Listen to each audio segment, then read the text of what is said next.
Hello everyone, I'm Jack Sensei, and today I'm going to try and fill in for Nick for today's Pokemon Go episode. So, as you may or may not know, Nick is planning to visit Japan for the Lapras event and hopefully to catch his first Farfetch. So, but before he goes through all that, just in case you guys have any ideas similar to Nick, whether it's to visit Japan, to catch your first Farfetch, and maybe try and join him for his Lapras quest here in Japan. So today I'm here to help you with your Pokemon Go adventure here in Japan.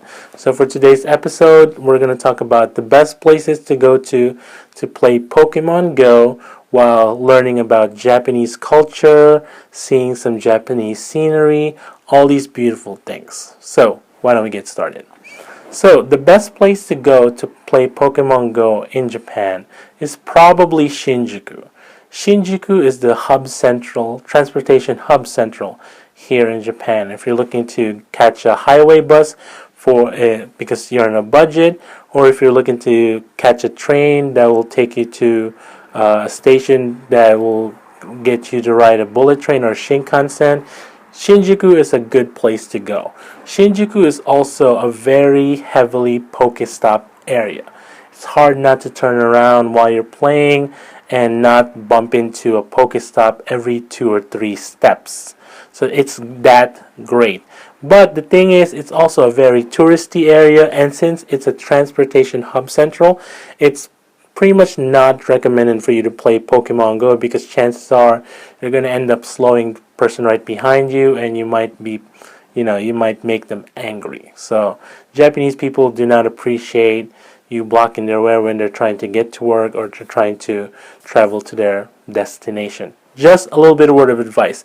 Use Shinjuku Station to fill up your items for your Pokestops. Get some experience, but don't play Pokemon Go in the station. Just a little bit of word of advice. But since you're in Shinjuku Station, you got out of there. The best place to go to after that is Shinjuku Park. Shinjuku Park is great because it has traditional buildings, and it's a very popular area to play Pokemon Go because it's a huge park. There is an entrance fee for it, but it's very much affordable. Less than $3, so it's very much affordable. Plus, it's a huge park. You can access a lot of places, like a traditional tea house you can visit and get some tea, and you get the whole Japanese tradition and culture during that ceremony. They give you a little bit of a ceremony when they're giving you the tea, so make sure to visit Shinjuku Park. Another great place to go to when you're playing Pokemon Go and you're still trying to walk around, see Japan for all of its natural beauty and very cultural area is Meiji Jingu Park. You may or may not have seen a lot of pictures from Meiji Jingu Park, whether you've seen the big torii gate that hangs above on the entrance. So chances are you've seen that specific picture, or you've seen pictures of it but never knew where it was. Chances are that's Meiji Jingu Park. That's a very popular area because it has a temple and has an area that people pretty much, if you have the money, perform Japanese style weddings. Where you see all these beautiful kimonos and the traditional garb that Japanese people put on, and when they get married, chances are it was filmed in Meiji Jingu Park. So if you're looking for great culture, tradition, Meiji Jingu is a great place to go to because they have a temple, they have a different various areas to see. It's a great place to catch Pokemon. Different varieties of Pokemon usually appear over there. Mostly it was a sandshrew nest for a short time. I'm not really sure if it still is now. But really you can just find a lot of those Pokemon that you may or may not have in your general area. Jigglypuffs, Clefairies, Sandshrews, pretty much rock-type Pokemons, I guess I would say. Normal and rock-type Pokemons that you can see in Meiji Jingu Park. But like I said, huge variety in Meiji Jingu. Make sure to visit it. And the best part about traveling to Meiji Jingu is from Shinjuku Park, you can easily just walk there. It's pretty much a 20-30 minute walk, if not less, depending on your pace. And during that walk, you may or may not be able to hatch some eggs and maybe bump into a Farfetch or two. So from Meiji Jingu, you've done all the walking around. You caught the Pokemon. You saw some of the temples, some of the lakes, some of the scenery. That's Meiji Jingu Park, which is great. And you're tired. The best place to go to is Yoyogi Park. Yoyogi Park's fairly close to the Torii Gate entrance. It's right around the corner, actually. And the reason why it's great because it's a lot of open area where you can just sit down and see all that is happening in that area. And there's a lot happening in that area.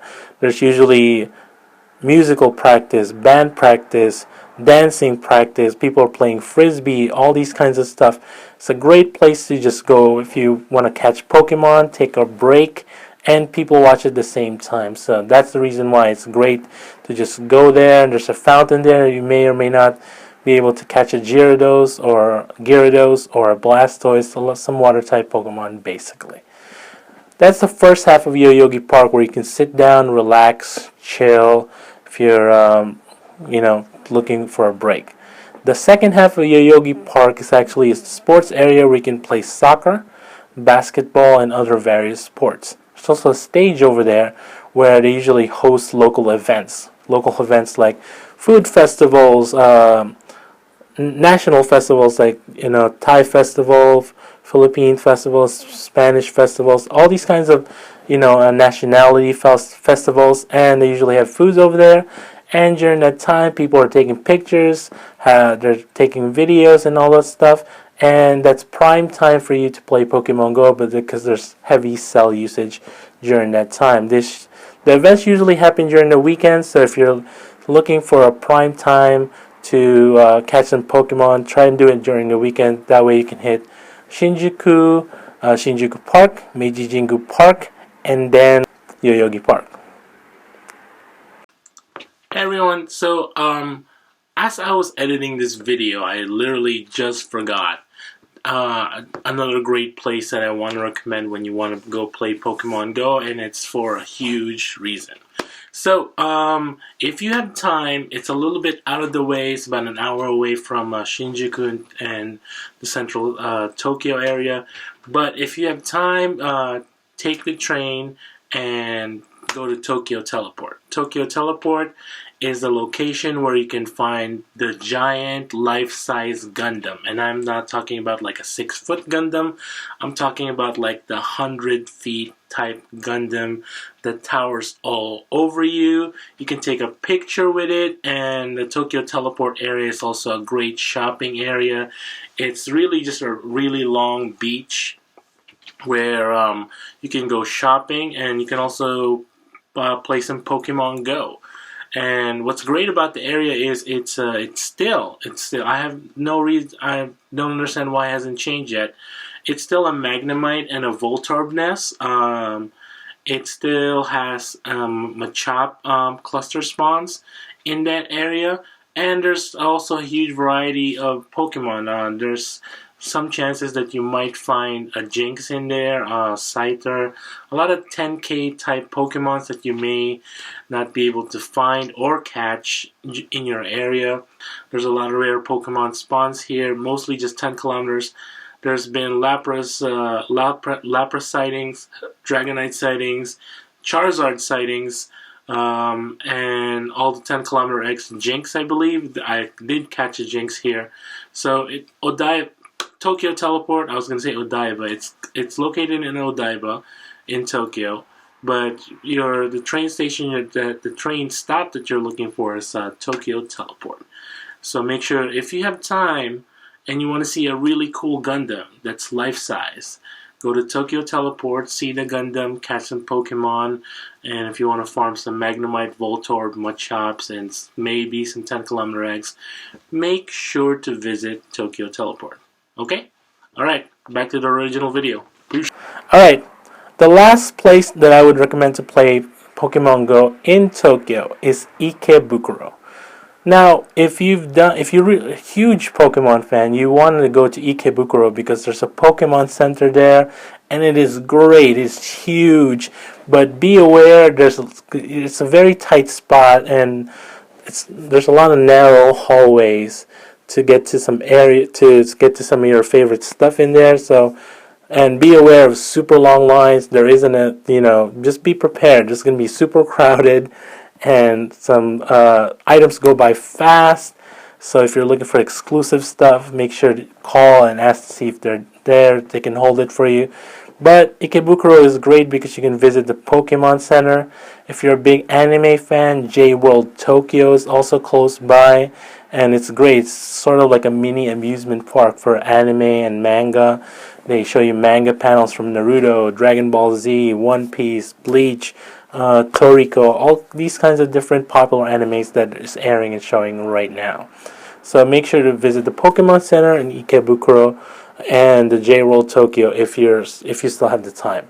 But the best place to play Pokemon Go in Ikebukuro is the JR West exit. There is a park in the JR West exit, and it has a stage, a theater, and a fountain. And it has 4 Pokestops in there. One of the Pokestops is near the fountain, so that spawns a lot of water Pokemon. The other Pokestop is near the stage, so it's for some strange reason it just spawns a lot of poison type Pokemons. Like I've caught Grimers over there, Ekans, any type of poison type Pokemon. It's usually there. Nidoran male, Nidoran female, all these kinds of. Any Pokemon that has a bug poison type move, it's usually in that second Pokestop. The third one is the theater, and it spawns a lot of normal type Pokemon. It spawns a lot of Jigglypuffs. I wouldn't say cluster spawn, but it spawns it every other hour or so. So I was able to stock up on the Grimers and the Jigglypuffs just from those 2 Pokemon Pokestops. The last one is just a regular Pokestop, and it just spawns grass type Pokemons and normal type Pokemons. But that place is great because out of the 4 Pokestops, it's actually in the middle of it. You can access all 4 Pokestops and has lures all the time. Those 4 Pokestops is fairly close to each other, so you can just sit right in the middle, spin all 4 Pokestops, get a massive amount of items, and since all 4 Pokestops has lures just about 24/7. It's prime time for you to get all these different types of Pokemon. So if you're looking to stack up on Magikarps, hopefully Grimers is still there. I know Jigglypuffs are still there. And just, all types of varieties of Pokemon. That's the best place to go. So what I'm going to show you next is, this is my trainer level. As you can see, I have some strong type Pokemons. These are all above 80% IVs. They have some good move sets. But all of these Pokemons started out fairly low. I had to power up a lot of these Pokemon. Like I had to use a lot of Stardust and all that stuff. And the reason why I was able to do all that stuff to power these Pokemon up to the level that they are now is because I stayed in this JR West exit Pokemon area, Pokemon Go area, for a really long time. So I would just farm Pokemon, farm some items, and the more Pokemon I caught, the more Stardust I have, and the more Stardust I have, the more Stardust that I use to level up my current Pokemon. And then I'm Team Valor, and I love to battle, so I needed strong Pokemon so that I could leave it there so I could battle some of these Pokemon trainers, some of them being bots. It was like level 30, 3000 CP Pokemon, Dragonites and all that stuff, and I needed strong Pokemon and all that stuff. So that's why I'm in this area. I love to just farm some Pokemon in this area, mostly to get Stardust, and to use the Stardust, I will be able to power up some of these Pokemon. Alright, back to me. I hope you enjoyed this video. Hopefully Nick enjoyed it as well. There are a few more things that I would like to talk about. If you're looking to donate, if you're still looking to help the Tohoku relief effort, the best place to go is, I'm going to leave some links down below. These organizations are able to help out the current effort that's going on in Tohoku right now. Just this year, they tried to host an event where they gathered some of the kids that were orphaned during the tsunami and take them to another place like Tokyo. So if you're looking to help out these and still looking to help out from the Tohoku relief area, I'll leave you some links down below from all these organizations that is still helping out the rebuilding effort here in Fukushima. So they're really great organizations, well trusted, and there's not a lot of politics involved in these organizations like some some charity organizations out there. They really just do the best thing that they can do to either help out the kids, help rebuild the area. So I hope you enjoyed your Pokemon Go adventure. I hope you enjoyed this episode. I hope you were able to catch a Farfetch'd to add on to your Pokedex, and hopefully everything is good with your Pokemon Go adventure. You can move on to the other region exclusives. Anyways, this is Jack Sensei saying thank you, good luck, happy hunting, and we will see you in the next one. Peace.